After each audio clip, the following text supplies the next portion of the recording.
Good evening, everyone. How are all of you doing?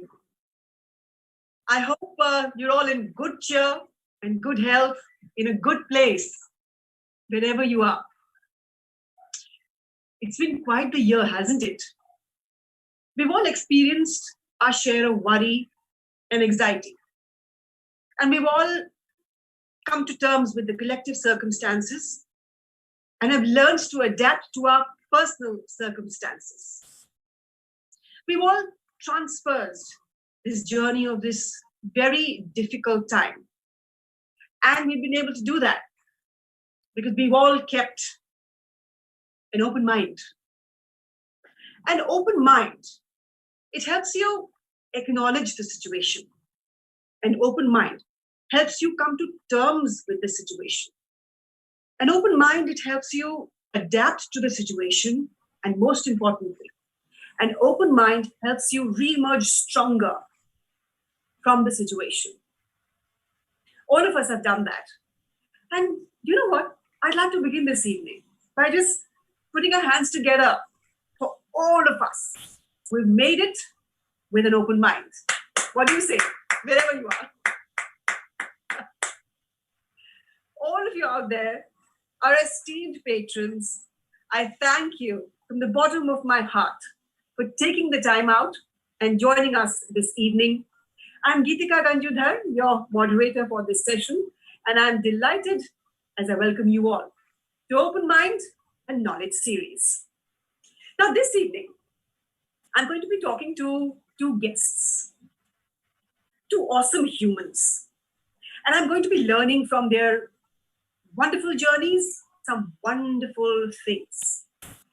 This series that we're setting forth on now today, in this series, we're going to attempt to look at life and its myriad facets with an open mind. And we're going to see how all of us as individuals, as organizations, as communities, as communities, as nations, as a world, have together surmounted one social challenge after the other. Let's get talking. Let's get cracking. I'd like to introduce our guests to you in alphabetical order.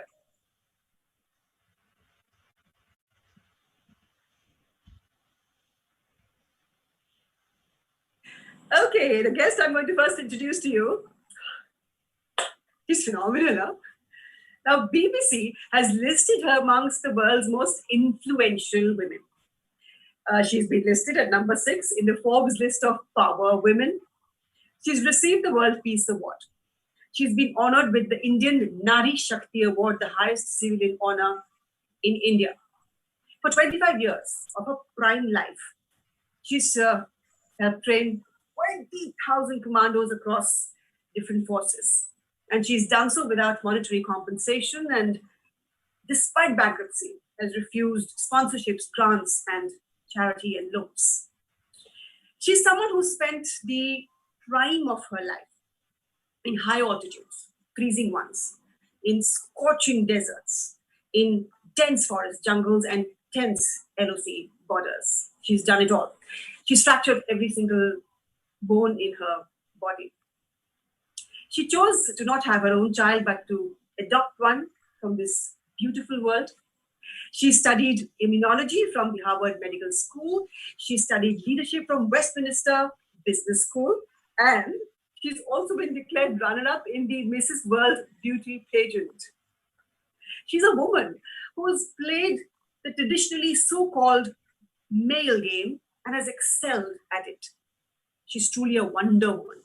I'm so honored as I welcome Dr. Seema Rao. Good evening to all of you. Good evening, Geetika.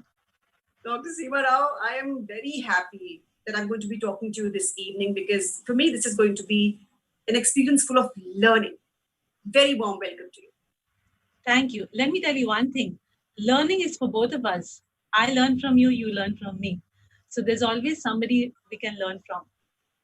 And that's what makes you who you are, the spirit that you have. Okay, let's get on our next guest, Dr. Rao. Now, my next guest, she is like a seasoned management professional who comes armed with diverse experience from different industries banking, automobile, and real estate. Wow. She's spent 2 decades in the banking and financial services industry. And she's someone who's recently switched roles from senior vice president at a bank to taking on coaching as a full-time profession. Now, why this happened was because very early in her career, she realized that she had this genuine passion for training and nurturing young leaders. And she realized very uh, early in her journey that people were a company's and organizations' most important resource. She's an alumni of the Indian Institute of Management Kozhikode, and she serves on their board of governors. She is a passionate advocate of gender equality at work and in life. She is an organizational development coach, a life coach, a Heal Your Life licensed workshop leader. I'm so happy as I welcome in our midst Sreedevi Raghavan, CEO, founder, director of Tattvamassi. Sreedevi, welcome to you. Good evening. Much, Geetika, for that wonderful introduction. I'm so glad to be sharing space with someone as versatile as you. And Dr. Seema Rao, what a privilege and honor to be here with you on this lovely evening. I'm looking forward to talking to you too, Sreedevi. Absolutely. Let's have a wonderful conversation with all our esteemed patrons listening in. And then at the end of our conversation, of course, they will have lots of questions that they may want to ask us. And I request you both to take those questions too. My first question to both of you, and very predictable one, but I'm still going to go ahead and ask you that. Is there something both of you can't do? Well, there's many things that I can't do. And I think for everybody, there's something that they cannot do. But and also say one thing that as women, there's a lot we do. So that's my answer. Okay, Geetika, is this that I can't do? I can't not be happy, and I can't not be in love. So I have to constantly be happy, and I have to constantly be in love. How wonderful is that? Before I start asking you a long list of questions that I have for you, because I'm just very eager to talk to you this evening. I'm going to, in your honor, say these few lines. Should I do that? Won't embarrass you? Okay. कोमल है, कमजोर नहीं तू. शक्ति का नाम ही नारी है. जग को जीवन देने वाली. मौत भी तुझसे हारी है. In your honor, ladies. Wow, in honor of all the women today. Yes, we said that together. Thank you. All of us women, all of us humans. So as I said, we're talking to two awesome humans this evening, and I'm going to be learning some wonderful things from their wonderful journeys. Here we go. Dr. Seema Rao. For 20 years, you worked in what is a traditionally male-dominated zone. Yeah. At every bend, at every break, with every wear, with every tear. What kept you going? What was the inspiration behind this journey that you took for 20 years? How did you do it? To start with, let me say that my inspiration was my father because he was a freedom fighter. So as a freedom fighter, he was, working for the country to free India. So I think that's what influenced me. And I thought that, I too should do some work for the country. I should serve the country. So it all started from there. Yeah. But apart from that, I think it was destiny that, made me train commandos. It was a tryst, though I was physically weak. I met my husband who, taught me how to be physically strong and to get fit. Apart from that, I think it was a tryst of destiny that I learned how to fire with an AK-47. Again, it was a tryst of destiny that, I came across these instructors who were part of an army setup. And then that's where the journey started. So I think it was just a twist. It was just destiny. But talking about the tears, etc. Yes, I have been through a lot of injuries in the past 20 years because my profession is something like that. I'd like to narrate a small story, about that. I was at a forces location, and I was doing what you call a monkey rope across two buildings at the height of about 40 feet.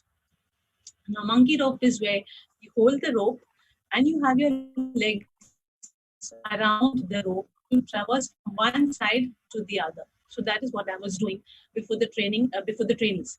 So as I was doing that, for some reason the rope snapped and down I came. And as I came down, my back hit the wall of the building, and I heard a crack in my back. Thankfully, I didn't leave the rope because you wouldn't be seeing me here today. So I held on tightly to the rope, knowing that it's my dear life I'm holding on to.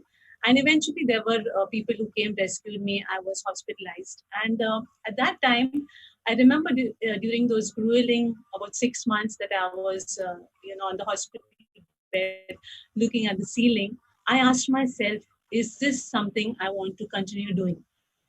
And because what happens is, all of us, the need for survival is there in every human being. So Yes. when something injures you badly, questions your survival, it's obvious that you would think of that. So I contemplated a lot, but I realized that I had been in this field for a long time, and I did not want to give up just because of one thing going wrong. I didn't want to look at myself in the mirror and say, something, you're yellow, you're scared, that's why you gave up. So I realized that I have to be cautiously bold, but still continue walking on the path. Wow. I was yesterday telling my family at home that this is a lady who's fractured every bone in her body, but she's carried on 1 year after the other, on the same path. Kudos to you. Yeah, Really. Gitika, I think all of us women, we have so many obstacles that we constantly face. We don't talk about those obstacles necessarily, but we still handle them so wonderfully. So that's why women are strong. Basically within there's a lot of latent strength in all of us. Just have to realize that. That's all. Yeah. Yes, yes. The game is to realize it, the latent strength within each one of us. Sreedevi, Yes. you're no less. You chose sales and service in the banking industry. Like when? How many years back? At a time when it was like a judgment that this is a traditionally male-dominated zone. You chose to do it. You must have had mountains that you surmounted, Sreedevi. Yeah, so I have a very funny story to tell you, Geetika, and that is I lasted in my first job for Uh, 24 hours. no. Why? Yes. Okay, so it goes on like this that I actually came to Chennai in search of a job. And, I was asking around with friends, and then they told me that there is a job available at a direct sales agency of Standard Chartered Bank. So I was very excited that I'm getting a job with Standard Chartered Bank, and I went and joined them. So they told me that I had to sell credit cards. It's the normal spiel that we do with anyone who's joining a bank or a direct selling agency of the bank. There was this wonderful gentleman who actually took me around on his bike the whole day. He took me to offices, he took me to homes. I was watching him, and then by the end of the day, I think I had even managed to sell 1.5 cards. Okay, so I was all excited. I came back home, and those days I had to stay with my aunt because I had nobody else to stay with in Chennai. I came home very excited and I told her what I did for the day. And she threw a fit. She said, women from respectable families will not do this kind of job. Nothing doing. I will hear nothing of this. You are going to leave this job. I mean, I really didn't know what to do because I had a lot of hopes, of working at that point in time. She just put her foot down and she said, "No, you're not And going to so I do this." had to give in to her. I had to give in to her simply because I had no place to go at that point in time. So that was it. I gave up on that job and I found another job. So, well, not bad scene, but I knew that in everything else that I did, there was something in me that kept saying, I enjoyed that first day at work. It took me a marriage. It took me a pushy husband. It took me an insistent boss who, after 7.5 years, pushed me back into sales. My graph, which was very nice, which was flowing very smoothly until then, suddenly spiked. Now, Geetika, I'm not here to tell you that sales is the best career for a woman. But what I'm here to say is when you find your passion, and you know exactly what Dr. Seema Rao just said when she lay down in the hospital and she asked herself, would she want to do this again? When you really find your calling and you go back to your calling, is when life happens. And life happened to me after I went back to my sales career. I know this question comes a lot, and I know there are a lot of apprehensions, exactly the way you asked, you know, whether it is a male dominated career or not, whether it is a male dominated field or not. And let me tell you this, when does one become an effective salesperson? Okay. You need to have a tremendous amount of brand loyalty. You have to be very loyal to the organization that you're working for. Two, you have to be very convinced about the product that you're trying to sell. And three, you must keep the best interests of your customer in mind. Now, compassion, passion, empathy. According to me, all this emanates from the feminine energy. So, so this just proves that a woman can do this job as well as anybody else can. So that's my story on how I came back to sales. And now I am actually a sales process coach in my field of work that I do in organizational development. I actually work with organizations to look into their sales processes. You know what I'm getting from the answers that both of you gave me right now is that both of you had open minds. And that's why both of you were able to challenge conventions, rewrite rules, and break down barriers. That is why, because you had open minds. Dr. Rao, I'd like to ask you, you essentially trained for 25 years, prime years of your life, 20,000 commandos across different forces. Now, here you are, a woman in a traditionally male-dominated field, training commandos across various forces. You were doing it right. What was their reaction? Any instances that you have, any memories that come back that you'd like to share with us? You know what I'm asking you. Yeah, of course. Why do women think that it's going to be difficult for men to accept them? It's really not like that. See, mine is a physical field. Okay. Amazing. So, yeah. So I had to keep my skills honed up. I had to keep fit. So I lead by personal example. So whenever I'd go to a forces location, if there was any task to be done, I would do it first, and then the others would follow. So, I think if men are convinced about a woman's capabilities, they really don't doubt them. They take to their leadership. So this is a notion, which needs to be struck off. That why would a man not take well to a woman leader?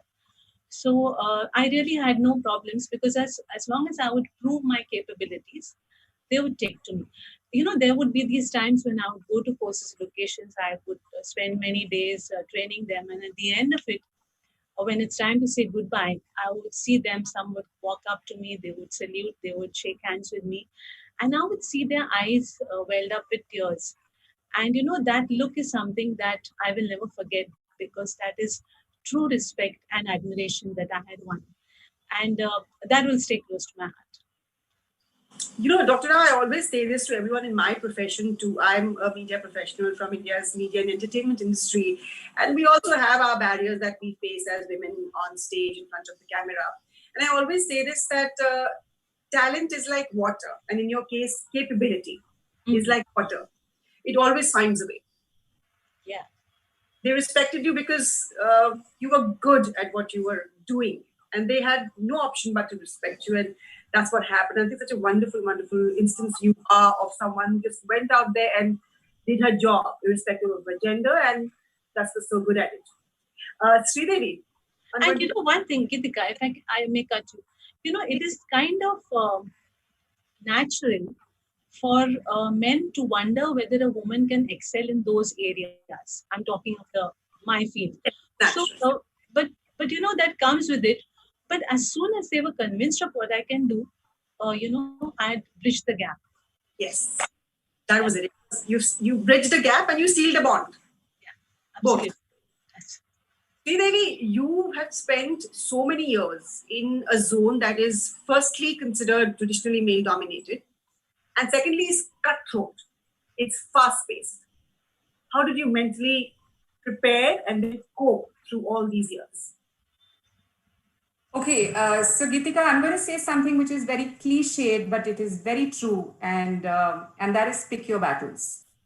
You know, the maximum amount of battles are all fought in your head than it has ever been fought in the real world. True. And I keep reminding myself about this. I tend to use a lot of analogies with myself when I have to convince myself about something. I tend to drive a lot, and I mean drive, not driving people crazy. So when I drive around a lot, I ask myself that if I was to face a pothole on the road, would I get into it or would I just go around it? The answer is very simple. Then why is it that I think I have to placate everyone who comes in my way? Now, if I have the goal set in my mind, then I think I should just go on picking up a battle which will help me go forward. You know, when I explain this to my clients and sometimes my life coach clients, you know, they want to reason it out a little more. So I tell them this. I tell them that you must believe, and this is something that you must believe, that we all come with a finite amount of energy. And that's why we go to sleep at the end of the day, because you can't do without a single night's sleep. That itself should tell you that you come with a finite amount of energy. Now let's imagine that I let you put that energy, which you can't see, in a duffel bag.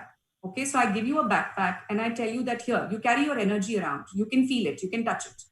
And every time that you have to expend this energy, you must get energy back in return. So, which means any association, any conversation, any book you read, any act that you do, uh, as long as you're not getting the energy back in exchange, then that was not a good way to expend your energy. And this is the best way that I think, to go about in a world, whether it is male dominated, whether it is cutthroat. This is the best way to keep looking after your energy, because you have to be very careful about where you're expending your energy. The other thing is planning.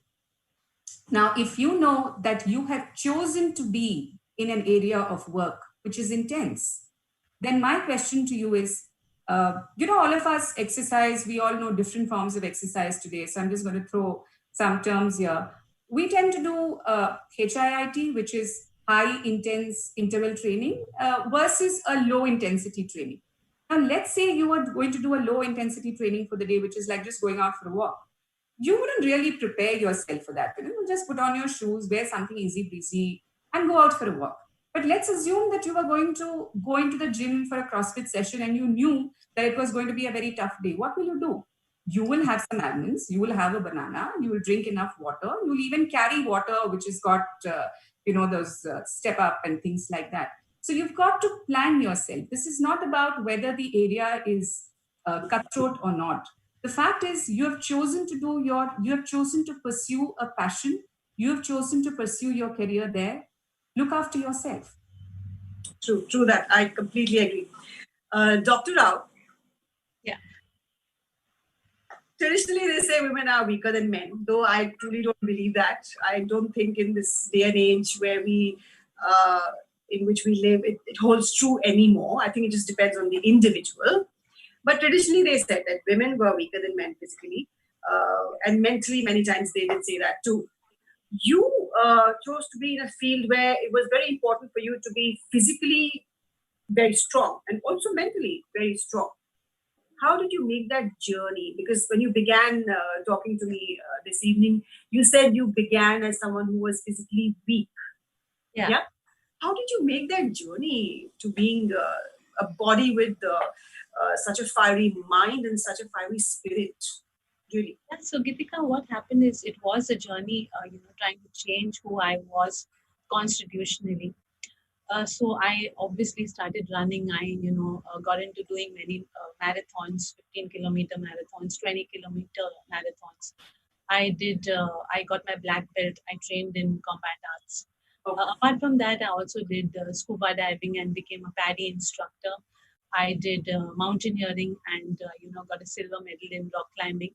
So I did a course on survival, on firefighting, and various other things. Because I realized that if I had to train commandos, I had to understand the terrain that they are in usually. So that means land, water, and the air. I did my the wings that I wear here on my chest. I'll tell you a story about that. Please. I wanted to, do my jumps.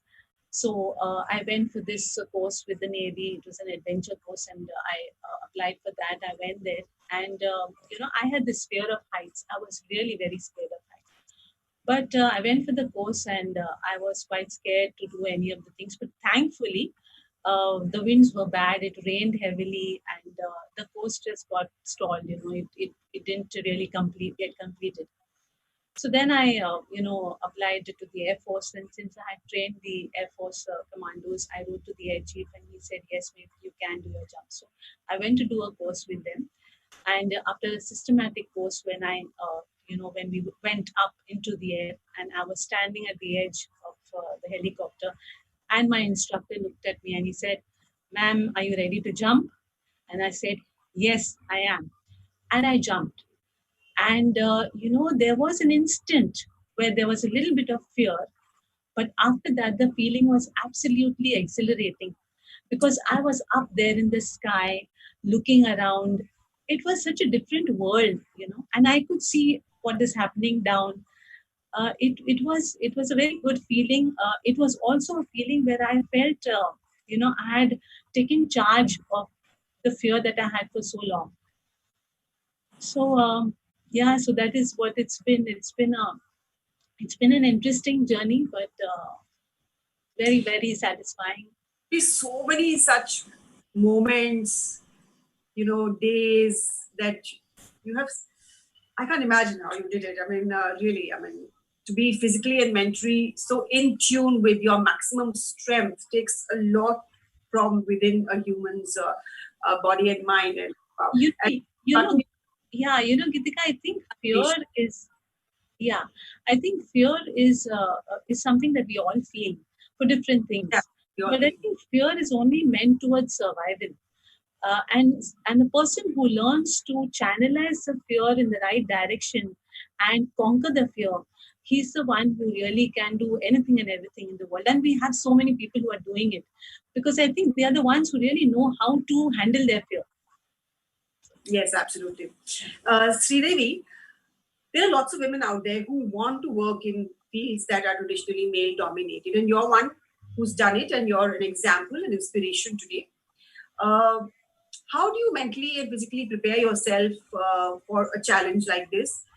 Tell me, let me dig a little deeper and ask you, what was it that was going through your mind that many years back when you said that, okay, I'm going to do this because this is my passion and I'm not going to take a step behind just because everybody says it's a male dominated profession? Yes. What was that moment of grit, inspiration, strength? Tell me.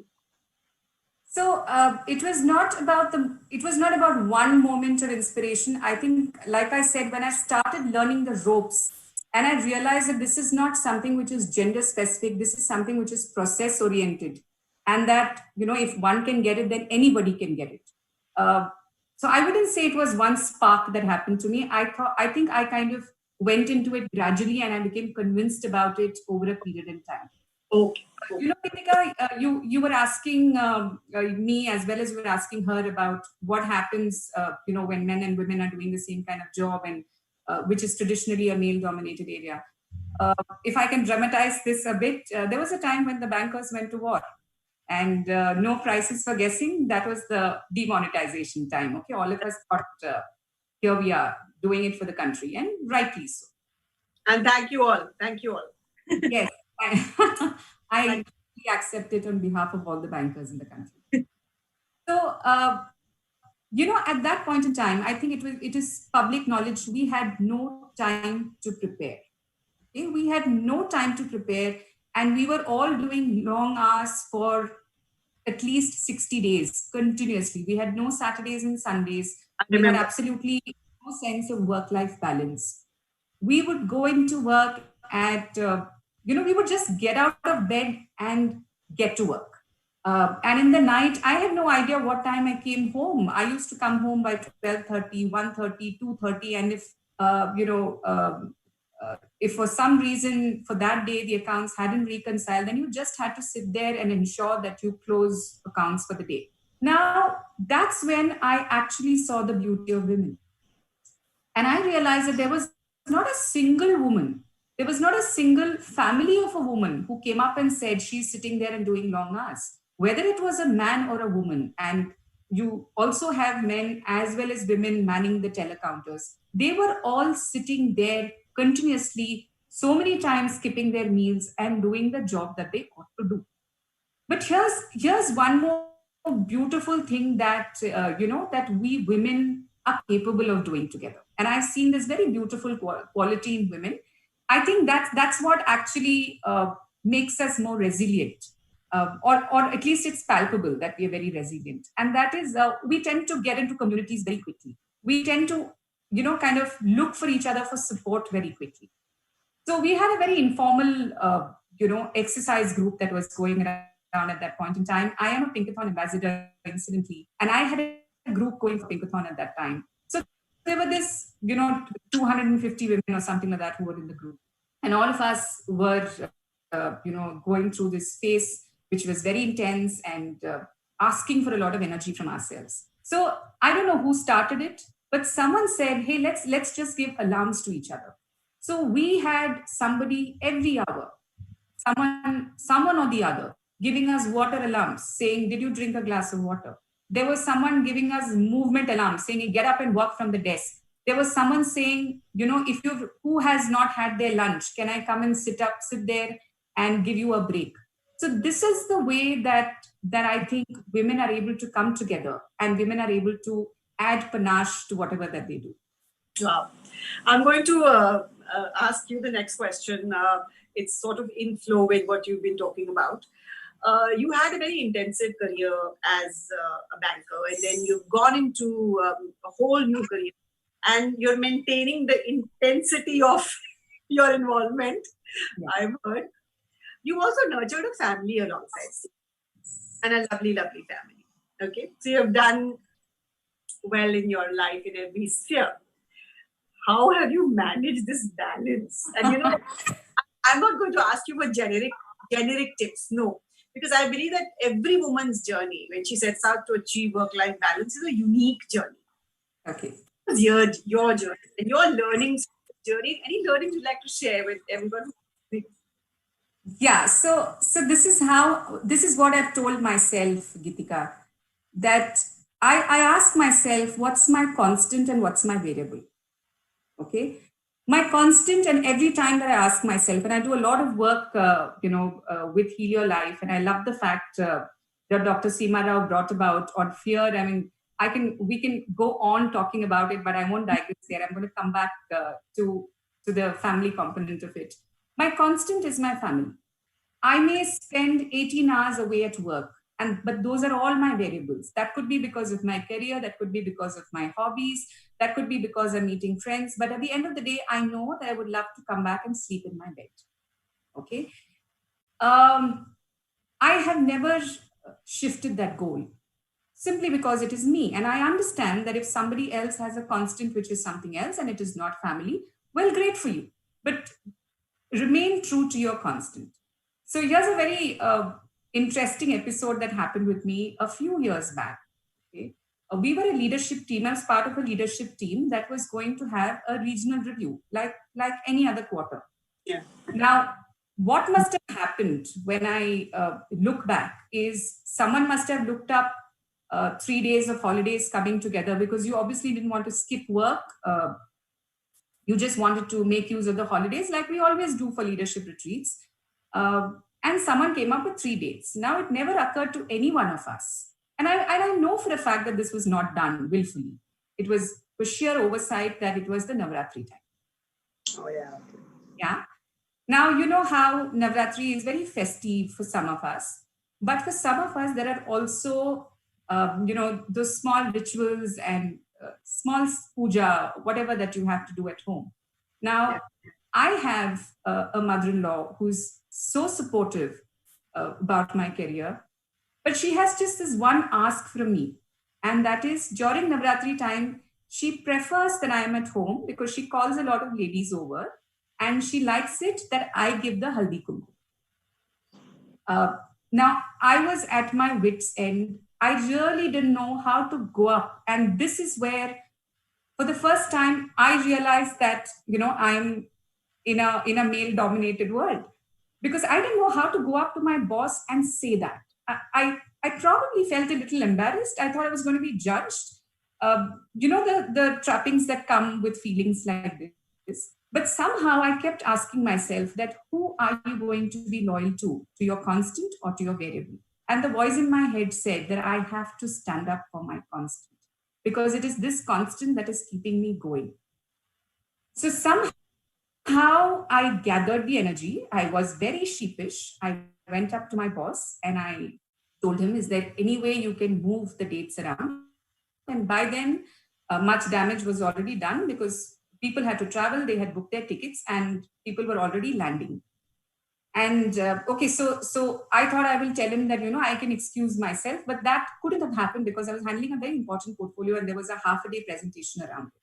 And I also didn't want to miss on the other things because it would add value to me to be around in the whole meet. Now, to cut a long story short, my boss relented. He wasn't too happy about it. Not because I was asking for something silly, but because the whole plan was breaking up. And then I was able to be at home for the Haldi Kumkum. But you know what was the beauty of the story? The beauty of the story is a couple of male colleagues coming up to me and telling me, hey, thank you, Sri. We didn't know what to tell our wives at home. Thank you for doing this. I wonder why So- they I wonder why they didn't speak up. Yes, so I think we always got to ask ourselves, what do you want to do? End of the day, who are you doing this for? Yeah. And the fact that you've got to stand up for your support system, because I know that I couldn't have pursued this lovely career if I didn't have that support system going for me at home. And that one thing that your support system is asking you to do for them, however small and silly that it may sound, I think that's where you show respect for them. Yes, and very nice that you've narrated this entire story with admitting that you were sheepish, you were not sure of how your body react, and all of that, because it just shows how human you are. And when you're traveling a learning curve, then these are feelings that all of us feel. And once we have surmounted that learning curve, the next time around, probably if you have to ask for something like this, you wouldn't feel as sheepish. Absolutely. Yes. Yes. I'm going to go to Dr. Rao. Dr. Rao, you also have a child, a family.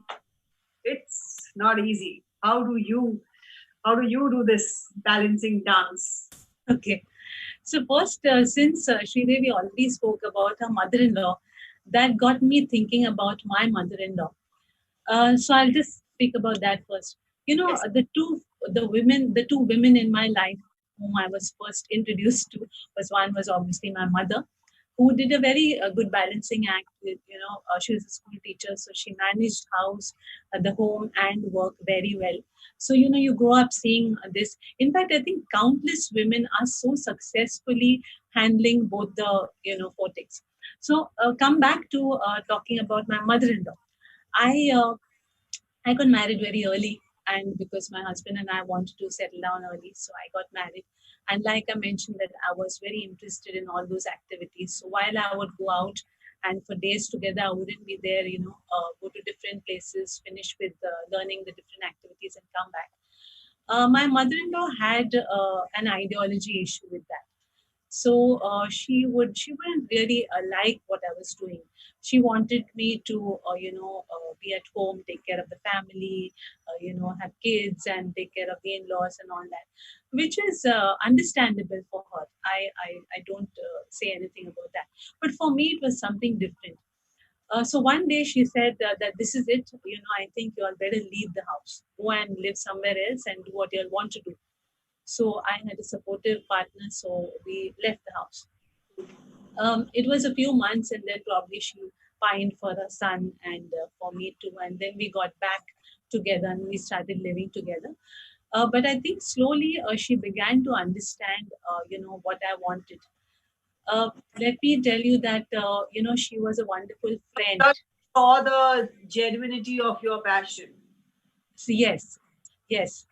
So over years, she was with me. In fact, I lived more with my mother-in-law, more number of years with my mother-in-law than with my mother.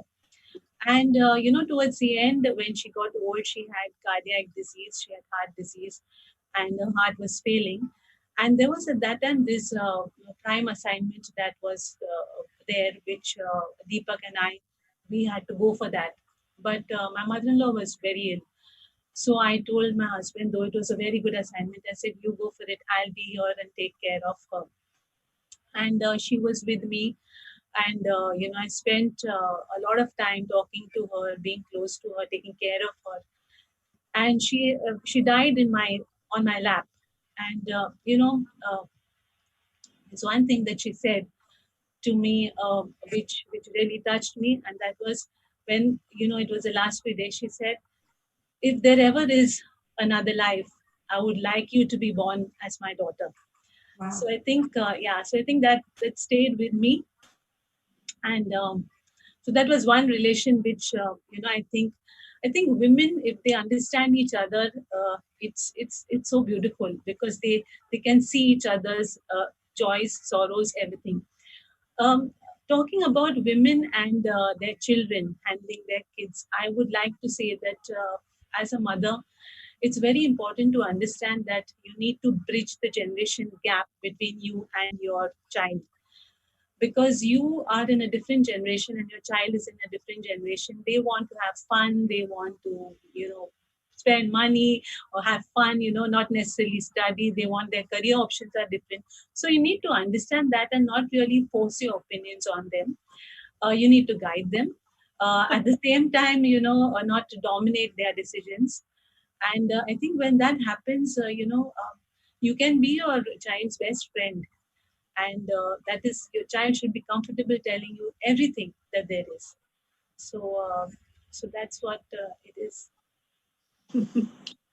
Sreedevi, Yes. I've heard, you can correct me, I have heard that in the corporate world, when you have a baby and you come back after a pregnancy, that you have to start from scratch. So, I was wondering why this question wasn't coming. This is something that gets asked to me in every forum. So last that, year I was Sreedevi, addressing, let me add to that. And yeah, does this apply to the new fathers too? the new fathers too. Yes. So I'm so glad you asked that, Geetika. Thank you for adding that bit.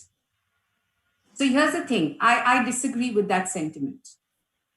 Okay. I personally disagree. I know why you're asking me that question. Yes, it is not always fair to everybody, but it is for women to bring their A game on. Now, you must understand, or we must all understand, that when you're taking a maternity break, it is because the woman's role in that phase had to be 100%. She had to be 100% involved in that phase of her life. That young baby needed the care of a mother. Now, your role in the organization at that point in time could be 1 in 100%, and the organization moves on, right? I, for example, when I had my first daughter, which was 20 years back, I took a 1 year break because I panicked. I didn't know how I was going to handle it. I just left my job and I wanted to look after the baby. When I had my second daughter, which was 8 years later, I had my act together. I sought help from my parents. In fact, my mother and father moved in at that point in time to support me. And I still remember my daughter was born on the 10th of August. I was going to work until the 9th of August. And I joined exactly 91 days after, hale and hearty and fit enough to join the job. Now, here's the thing. My mother went to work. My mother's a school teacher. She went to work after I was all of 13 years of age, after I had convinced her enough that I can look after myself. And my dad cooks any day much better than her. That's a different story. But my grandmother, yeah, I should talk about her. My grandmother served in the Indian Army during the Second World War. She was a staff sergeant and she served, and then she quit to go back and look after her family. So it's about where you want to give your 100%. And you must understand that when you have gone on your maternity break, you have not been contributing to the career at that point in time. But when you come back, you can start off from where you left it. And today there are many organizations. Things have improved a lot. There are many organizations, like I know of this place called Avatar Career Creators in Chennai, where they do a wonderful job of getting women back to the corporate stream. I work very closely. In fact, I'm on the mentor lab of a group called the Star in Me, where we are working with the women who want to have a second shot in their career. But yes, Geetika, having said that, I know where your question is coming from. And I have only this to say: fail 7 times, stand up 8. Absolutely. Cheers to that. We have a few more minutes when I can ask you both questions. So quick responses from you if you can go along with that. And then I want to open it up for the audience questions that have come in. Me. Behind every man is a successful woman. Behind every successful woman, is there a man? Any instances from your lives and careers, both of you, where you wish that you're the man in your family or the man at your work or a complete stranger has helped you journey ahead? Yeah, surely there has been, my husband has been there to support me.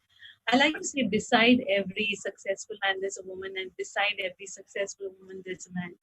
So I still remember, when I first met him, this was when he was doing his medicine, Dr. Male. I met him and sparks flew, and then we began to date each other. Okay.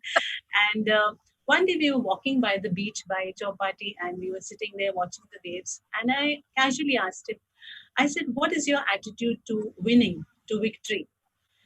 And he looked at me, he thought for a moment, and then he said, "The question is not whether, the question is how." And Gitika, that stayed with me forever, because it meant that it's not whether you're going to win or not, but it's how you're going to win. Incidentally, my husband is Honorary Major Deepak Rao. He's one of the 6 Indians to receive the President rank honor. And he received this honor with MS Dhoni, the cricketer, and Abhinav Bindra, the Olympic shooter. So I think that attitude, which I learned. Okay, so I learned whenever I hit an obstacle, it's not whether I'm going to stop there and give up, but there has to be, I have to move around the obstacle or over the obstacle, but I need to reach my goal nevertheless. So I think, I think in a relationship, okay, man-woman relationship, when they're husband and wife, or when they're together, I think each of them should complement each other, in the sense that, they are like 2 halves of a circle. Both should help each other. They should help each other reach their own maximum potential, their own goals. I always say it's like, instead of drinking from the same cup of tea, you are drinking from your cup of tea and I'm drinking from my cup of tea, and we're still enjoying the moment together. So that's what I feel is ideal where it comes to men. Everywhere I think men should help their women out, and women should help them, and it's a win-win situation then for both. Absolutely. Sreedevi, you? I'll tell you a quick story. I know we're running out of time. So there was this point in my career, I think I was into 10 years of my job, and I said I wanted to reskill and upskill, and I wanted to go back to school. So I had an MBA, but then I had this urge to go back and do an executive program. And that is in fact how I even landed in IIM Kozhikode. So I applied for it. It was not a very easy decision for us to take. We didn't have too much savings. I had to actually take a loan to go back to school. Like I said, very supportive husband who said that if in case that's what you want, please go back and do it. But, when I was packing my bags and booking my tickets, my father called up and said, "I'll come with you," when I had to go to campus.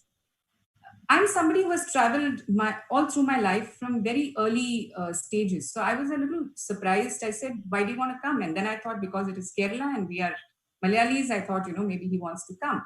So I had to go to my mama's house, my mother's eldest brother's house, to kind of hop, stop, and then go into campus.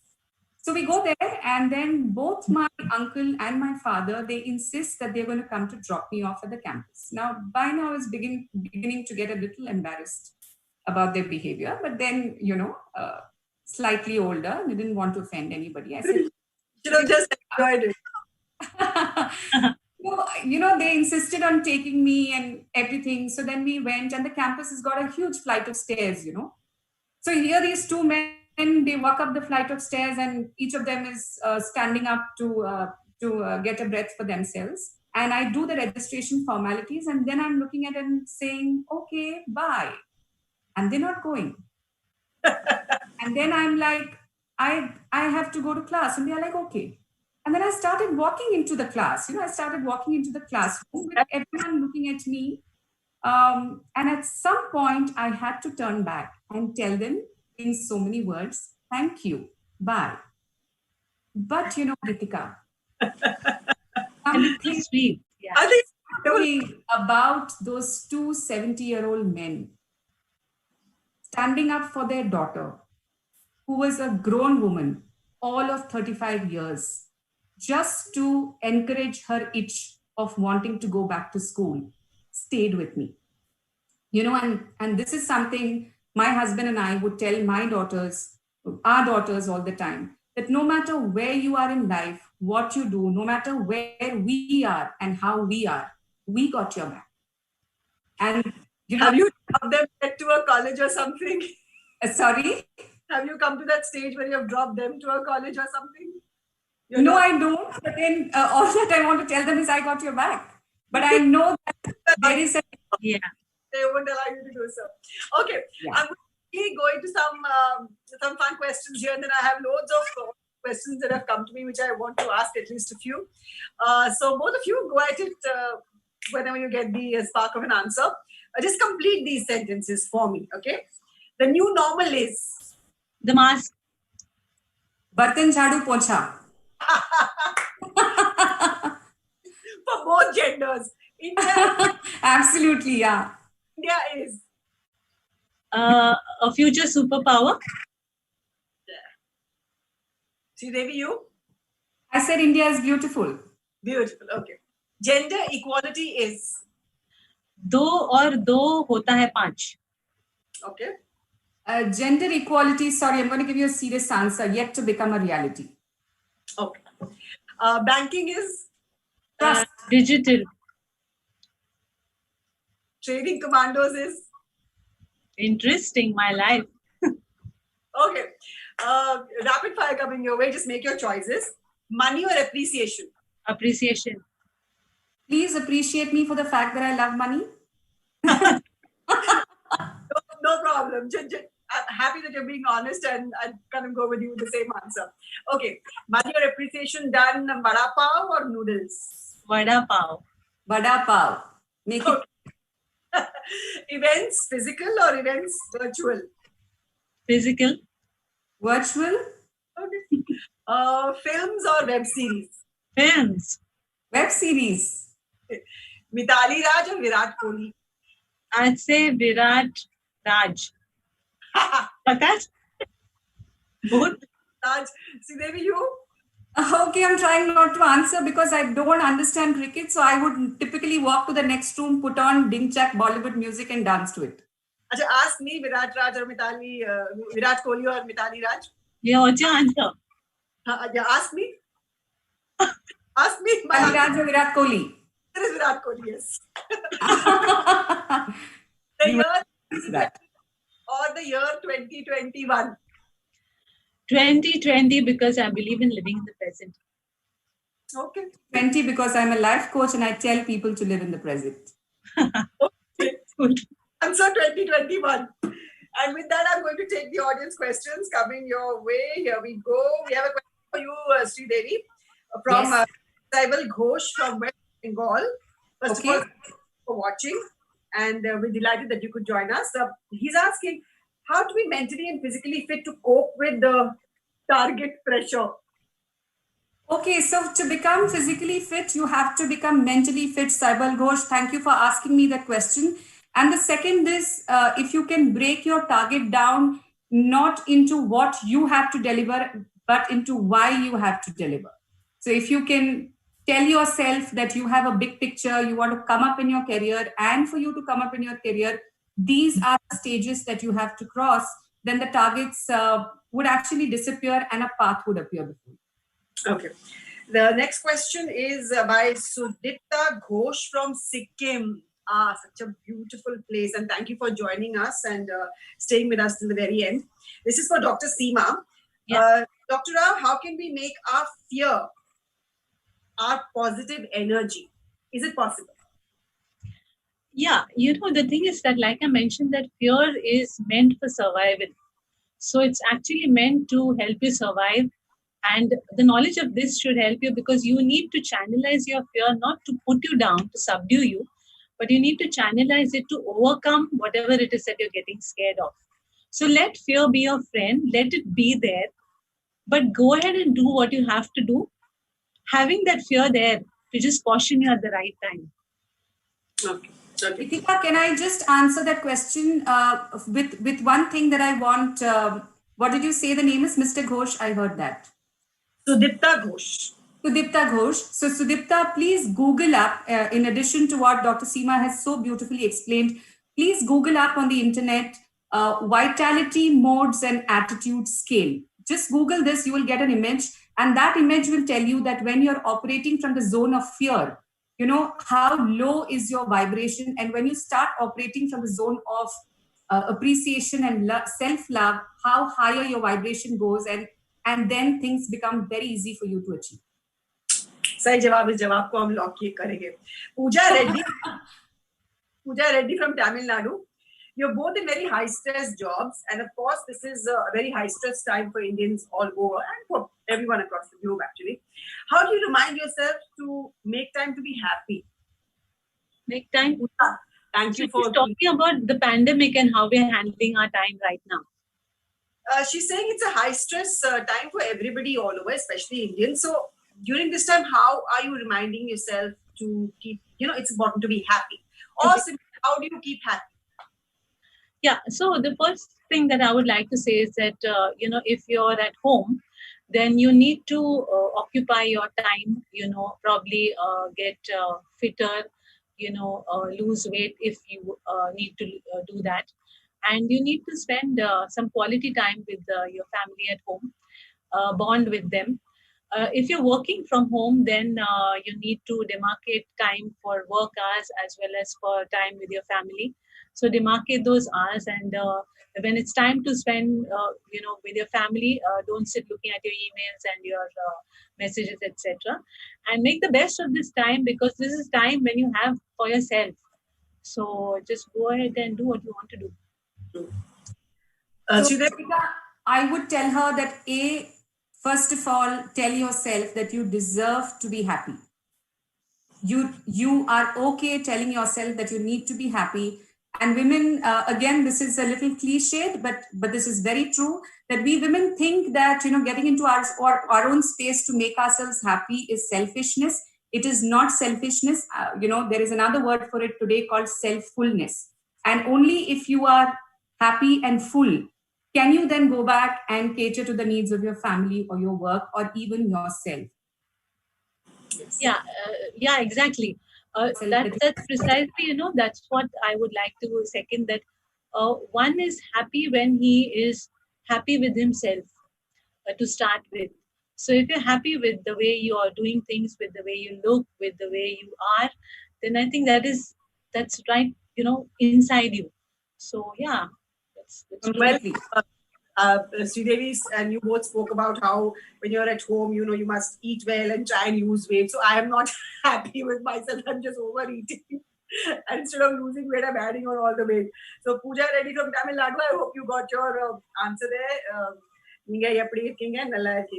So I hope you're doing well. Abhishek Gopal from Haryana is asking, from being a commando trainer, Dr. Seema Rao, you've displayed creativity by directing, writing, editing her movie titled Hathapai, which went on to win the prestigious Dadasaheb Phalke Film Festival Jury Award for 2015. How was your experience on the other side of the camera? Okay. Well, it was an interesting journey. One second. There's a dialogue in that film, in that iconic role that Kareena Kapoor played, Who, remember? Yeah. Yeah, where she looks in the mirror and says, "Not fair. तुम इतनी खूबसूरत कैसे हो सकती हो?" I'm telling you, not fair. आप इतनी talented कैसे हो सकती हैं? You've got नहीं नहीं film also. no, Gitika. I think a lot of women are talented. Some are known, some are not known, and it's just about I mean, there's so many out there. Yeah, I mean, there's nothing. There's no big deal. I'll tell you why and how I ended there. You You should know, have done. it's an interesting story again that I was approached by a filmmaker to make a movie on Bruce Lee. We sat down together, we spoke, and then we kind of we had our own conditions, but we didn't get along. Then I thought, why not make one myself? Now that was a weird idea because I didn't know anything about filmmaking. But then I just got to got some books and got a few people, a handful of people, and I decided, chalo dekhte hai. And I made the movie, which is a movie on mixed martial art and Jeet Kundu, and I had some many people act in it. I sang in the movie as well, and my Wow. husband said, "My God, you got a good voice, and what happened all these years? I never knew." So I said, "Yeah, there's a lot more things about me that you don't know." So, well, the movie was made and Bold. sent it to the Dada Saheb Phalke Film Festival. तो ऐसे ही देखते हैं क्या होता है, and it got the jury appreciation certificate. And it's a woman based movie, a female oriented movie on how a woman, restores the dignity that she has lost. So it was about that. Because, like I said, that I'm very passionate about the concept of woman empowerment. So I decided to have this side to the movie. Okay. One last question because we've almost run out of time. Ashwini Kamath from Goa. What is your advice to young women who hope to one day be like you? I would say that first and foremost, understand that you have a lot of capabilities within you. There is no difference between man and woman. A woman is as capable as a man is. Secondly, I would say that it's the years of conditioning uh, which makes men probably wonder whether a woman can do well in a male-dominated field. It's not really their fault; it's just the conditioning, and it's been happening since years. So now everything is changing. Thirdly, I think you keep your upgrade your skills. Don't be afraid to voice your opinions loud because of fear of being not heard. And apart from that, I think it's always good to be a good human being rather than just be good at work. So at your workplace, respect your boss, do your work, help your subordinates, and also be very good, have very good interpersonal relations with your colleagues. Because the essence is, first of being a good human being, and everything else comes later. I would also say that as women, if you're criticized or if you're in an argument, do not feel ostracized, don't feel victimized, but instead speak about what you want, assert your opinion, and you will be heard. And having said this, I think also, yeah. So don't have if you're in an argument, don't get angry, don't get sentimental, don't cry, but very calmly, speak what you have to speak. Treat your male counterparts as your equals. Nobody's going to stop you from going up the ladder of success. Surely not men. And for men, I would like to say that they need to understand that women have their own attributes which a man does not have. So the attributes a man has, a woman doesn't. The attributes a woman has, the man doesn't. And when both get together and understand this fact, I think they can work and make magic together. And success is not far. So these were also rapping lines from you, Dr. Rao. They just fit beautifully. If I'd had to ask you to rap again, this would be what you would say. Sreedevi, any last thoughts that you'd like So, to my last thoughts to Ashwati would be, Ashwati, you're already on the path. And I would like to echo the whole sentiment of this webinar, and that is open minds. Have an open mind, Ashwati. And there is a very beautiful line that Rumi had once said, "Did you not know that it is your light that lights up the world? All the best to you. You will do well." I We'll think try. perfect evening talking to both of you. Normally, when I go to work, it feels like a job, but today it's just it's felt like a learning in life. Thank you both for joining us on this conversation. And I'd like to thank all our esteemed patrons for joining us for this conversation. Thank you very, very much. I hope you have a very, very happy day ahead and have a great year, what's left of this extremely interesting year, I'd like to say. So this was a conversation that I had with two women, but more importantly with two awesome humans. And I like to say that men and women both were two sides of the coin, and the truth is ki hum saath saath hai.